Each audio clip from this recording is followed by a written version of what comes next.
Next, we have with us Dr. Malcolm Davis, Senior Analyst in Defence Strategy and Capability at Australian Strategic Policy Institute. Welcome to the broadcast, Dr. Davis. I would actually like to begin with the latest report that's come in. Documents obtained by media outlets that reveal that Hamas actually created a detailed plan to target elementary schools in Kibbutz region and a youth center and kill as many and seize hostages and take them to Gaza. I mean, what do you make of this? What are your comments? Well, look, I think that clearly this entire campaign by Hamas has been very long in planning. They've been preparing for this for a long time.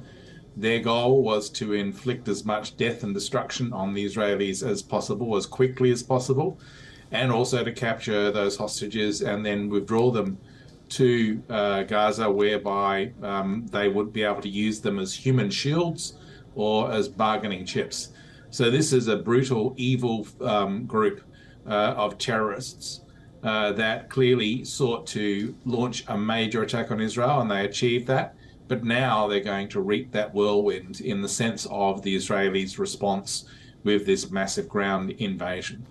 Sure, and the deadline that's approaching to evacuate. The clock's ticking as civilians evacuate Gaza, and we now also have this new discovery of the documents about the Hamas plan. So tell us about the deadline that's approaching and the evacuation. It's all such a frantic, horrifying situation, almost seems impossible. What do you think? How do you think this is going to pan out?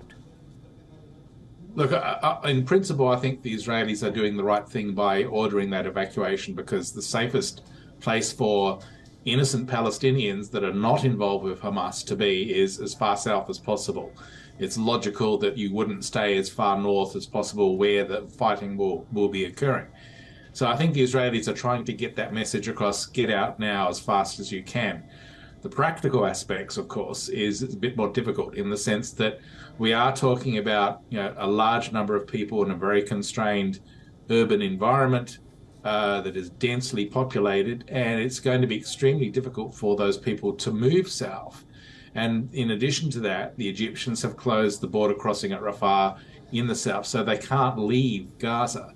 So it does create a practical problem for the Palestinians that is now essentially creating a public relations issue for the Israelis when they need international support as much as possible. I think the way that they have worded this requirement for the Palestinians to move south is probably needs to be rethought. Sure, and let's talk about the U.S. Defense Chief Lloyd Austin. He's in Israel, his visit.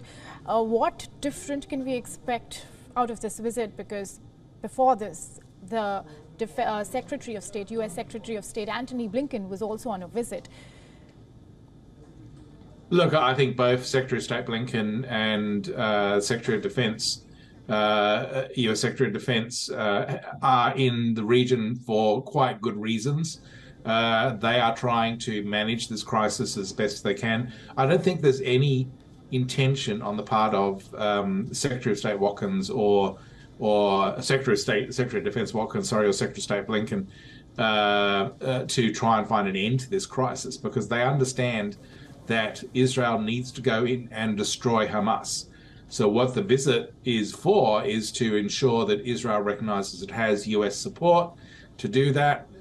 They'll be talking about coordinating intelligence gathering, managing operations. Whether the US gets involved in hostage rescue, I'm not sure, but that's certainly a possibility. And I think the other thing that the American diplomats are going to be talking about is how to deter escalation from Hezbollah and also to prevent Iran from exploiting this opportunity. Sure, and I want to lastly talk about the ground incursion. And in our view, it has a few complications. For example, the underground tunnels. The Hamas military is more familiar, and then the critical hostage situation. So keeping this in mind, keeping these complications in mind, how do you think this move of ground incursion is going to change the course of the war? It's the only option open to the Israelis if they actually do want to destroy Hamas. They can't destroy Hamas from the air. They can bomb, They can attack precise targets. Unfortunately, there will be civilian casualties in that approach. But if they really want to go in and defeat Hamas decisively, and that means hunting down the leadership and killing them, and hunting down the Hamas fighters and destroying them so that there is no Hamas at the end of this campaign, then they have to do it from the ground. There's only one way you can win a war, and that is to go in and seize and control territory. And that is what the Israelis are going to do. Thank you so much for that, Dr. Davis. Thank you for taking time out and giving us those insights. Thank you. Thank you.